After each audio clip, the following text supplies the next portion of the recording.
কুমিল্লার লাঙ্গলকোটে অপহরণের ৪ দিনেও সাজু নামের এক যুবকের সন্ধান মেলেনি। অপহরণকারীদের গ্রেফতার ও শাস্তির দাবিতে শনিবার সংবাদ সম্মেলন করেছে ভুক্তভোগীর স্ত্রী রিনা বেগম। আমার এক ছেলে ৩ মেয়ে।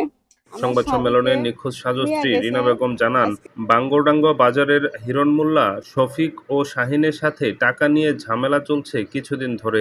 গত বুধবার রাত আনুমানিক ৮টার দিকে তার মুঠোফোনে শেষ কথা হয়। বাড়ি আসতে দেরি হচ্ছে বলে মুঠোফোনে কল দিলে বন্ধ পাওয়া যায়। পরদিন বৃহস্পতিবার মুঠোফোনে কল আসে যে ২০ লাখ টাকা মুক্তিপণ দাবির। মুক্তিপণ না দিলে তাকে মেরে ফেলবে বলেও হুমকি দেয় দুর্বৃত্তরা। সবার কাছে আবেদন জানাইতেছি, আমার স্বামীকে আমি জীবিত চাই। আমার ছেলের সন্তানকে নিয়ে আমি কিভাবে চলবো। শফিকের দোকানে থেকে বাইরে আসিয়ে সাজুরে টানা হেঁচড়া করে ১৫-২০ জনে শফিক, তারপরে হিরণ মোল্লা, শাহিন আরো অনেক লোকের সাথে ছিল। তখন এর টানা হেঁচড়া করে নিয়ে গেছে। আর এরপরে আর আমি আর খোঁজ খবর জানি না।